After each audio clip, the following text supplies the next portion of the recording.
Eli Parker was the kind of boy who stayed quiet even when he had something to say.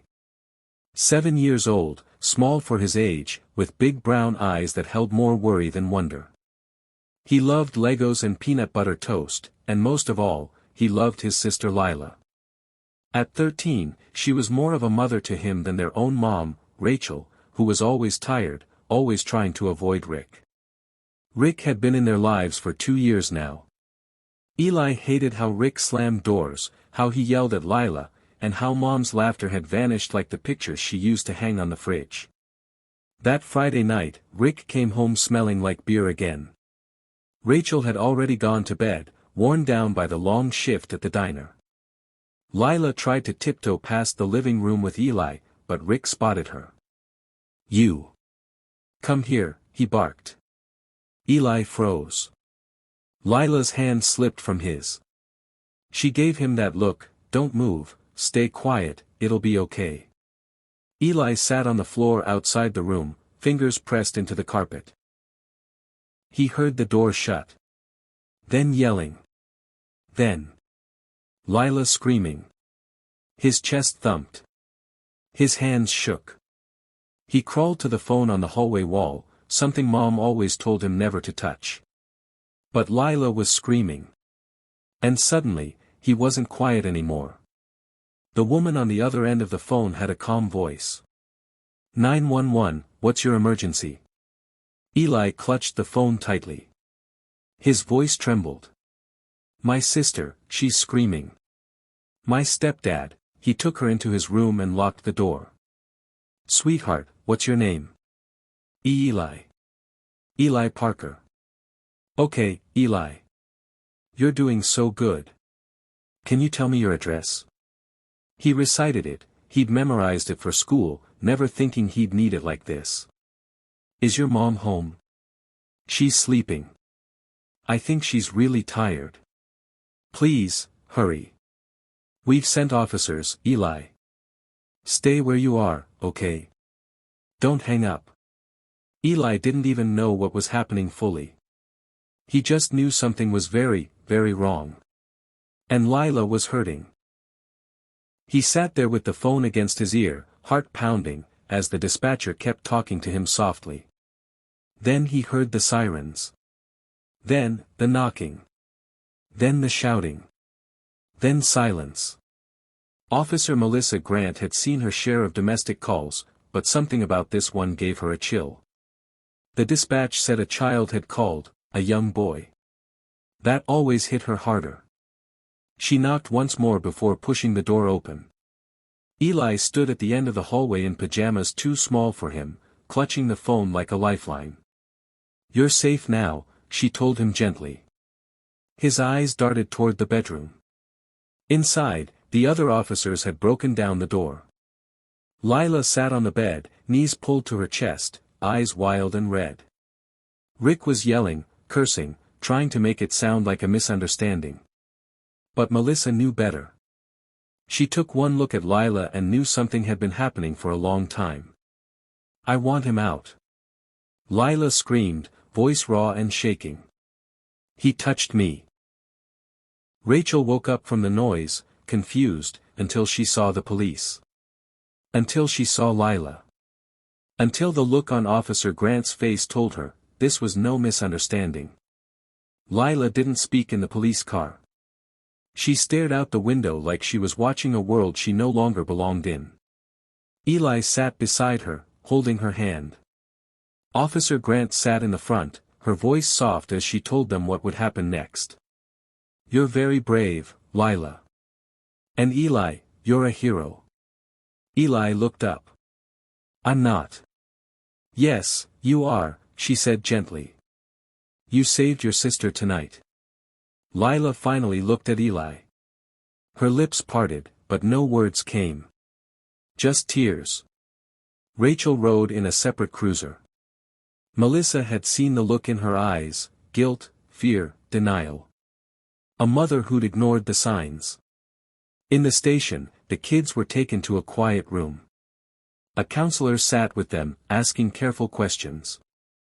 Lila trembled when she spoke, but she spoke. And Eli stayed beside her the whole time. Rick was booked that night. Lila told them everything. How it had started a year ago. How she tried to tell her mom once, but Rick twisted it into a lie. How Rachel had believed him. Eli listened with a confused sadness. He didn't understand everything, but he understood enough. Officer Grant stayed nearby, her presence a comfort. Rachel tried to see the kids that night, but Lila refused. She didn't protect me, Lila said, eyes hollow. And Rachel finally saw it. The cracks in her denial split open. She broke down sobbing outside the interview room, whispering apologies her daughter couldn't hear. The Department of Child Services arranged for temporary custody with a relative. That's how Grandma Ruth came into the picture. Rachel's mother was a strong woman, living in a cozy house filled with quilts, old books, and cookies that always smelled like cinnamon. When Eli and Lila arrived, Ruth pulled them into her arms and cried, long, broken sobs of love and regret. I should have known. I should have done something. It's not your fault, Lila whispered. But neither of them fully believed that. Eli finally felt warmth again. The couch wasn't lumpy. The fridge had food. And bedtime meant hugs, not shouting. The legal process began quickly. Rick denied everything. But Lila's statement, the evidence from that night, and Eli's call built a strong case. Lila had to testify. She stood in a courtroom, hands shaking, voice cracking, but she told the truth. Eli sat in the front row, clenching Grandma Ruth's hand. When it was over, Rick glared at them like a wounded animal.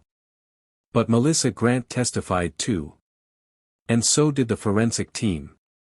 The jury didn't take long. Guilty. Rick was sentenced to 25 years. Lila breathed again for the first time in a year. Rachel went through her own trial, not legal, but emotional. She started therapy, joined a support group, and wrote letters to her kids every week. Most went unread. One Sunday, she showed up at Ruth's doorstep, eyes swollen. I don't expect forgiveness, she told Lila, but I'll spend the rest of my life trying to earn it. Lila didn't reply. But she didn't shut the door either. Eli watched his mom from behind the curtain. He didn't know what to feel. But something inside him, something small and gentle, whispered, maybe one day. Eli started talking more. At school, his teacher noticed how he raised his hand. How he smiled more. At home, he helped Ruth bake. He read bedtime stories to Lila when her nightmares woke her. He wrote a letter to Officer Grant. Thank you for believing us, it said. I was scared, but you weren't. You made us safe. Melissa Grant framed that letter and kept it on her desk. On hard days, she looked at it and remembered why she wore the badge.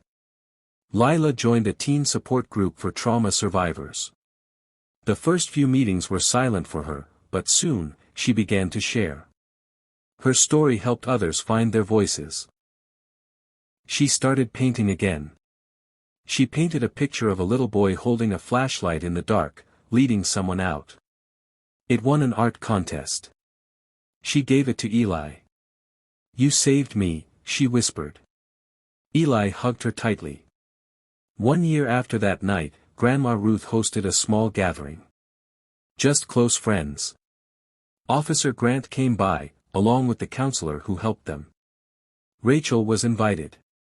She stayed quiet, helping in the kitchen, always asking permission before approaching her kids. At the table, Eli made a toast, his first ever. To Lila. My best sister. To Ruth. The best cookies. To Officer Grant. The bravest heart. And, to my mom. For trying. Everyone raised a glass of lemonade. Rachel cried. Lila reached across the table and held her hand. They later made a small local documentary called The Boy Who Called. It wasn't about violence. It was about courage.